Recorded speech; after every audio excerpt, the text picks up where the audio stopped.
మాచర్ల మాజీ ఎమ్మెల్యే పిన్నెల్లి రామకృష్ణారెడ్డిని పరామర్శించేందుకు వచ్చిన జగన్ పిన్నెల్లికి మరిన్ని కేసుల్లో శిక్ష పడేలా సాక్ష్యం చెప్పి వెళ్లారని దేవాదాయ శాఖ మంత్రి ఆనం రామనారాయణ రెడ్డి అన్నారు. ఈవీఎం ధ్వంసం చేశాడని జగన్ చెప్పిన సాక్ష్యాన్ని పరిగణలోకి తీసుకుని పిన్నెల్లిని శిక్షించాలని కోరారు. నెల్లూరులో ఆనం రామనారాయణ రెడ్డి మున్సిపల్ శాఖ మంత్రి నారాయణ సమావేశమై జిల్లా అభివృద్ధిపై చర్చించారు. రాష్ట్రంలో కూటమి ప్రభుత్వం అధికారంలోకి రావడంతో పారిశ్రామికవేత్తలకు స్వేచ్ఛ వచ్చిందని నారాయణ చెప్పారు. జగన్మోహన్ రెడ్డి గారు ఆయన్ని పరామర్శించడానికి వచ్చాడా, లేకుంటే మరిన్ని కేసుల్లో ఆయన్ని దొరికిపోయే విధంగా ఈయనే సాక్ష్యం చెప్పడానికి వచ్చాడా నాకు అర్థం కావట్లేదు. వాళ్ళ పార్టీ నాయకులు ఎక్కడైనా ఇబ్బందుల్లో ఉన్నప్పుడు పరామర్శించడం అనేది పార్టీ నాయకులకి మామూలుగా అలవాటే అది. కానీ జగన్మోహన్ రెడ్డి పర్యటన పిన్నెల్లి రామకృష్ణారెడ్డి నా పార్టీ వాడు తప్పు చేశాడు, ఆయన్ని చట్టపరంగా శిక్షించండి, న్యాయపరంగా కూడా శిక్షించండి సాక్ష్యం చెప్పే పోయాడు. అది ఆయన ఇక్కడికి వచ్చి ఆయన చెప్పినటువంటి మాట.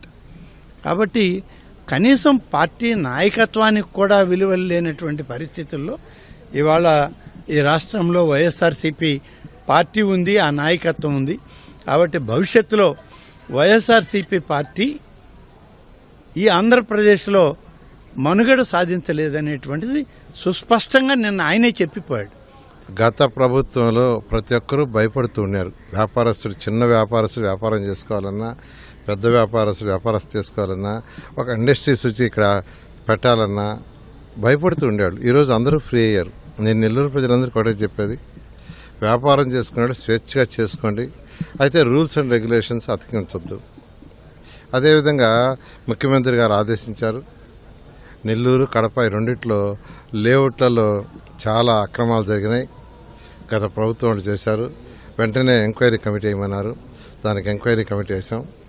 అదేవిధంగా ఈస్ట్ గోదావరి అక్కడ టీడీఎస్ బాండ్లలో చాలా జరిగినాయి. వాటన్నిటి మీద కూడా ఎంక్వైరీ చేయమంటే కమిటీలు వేసాం.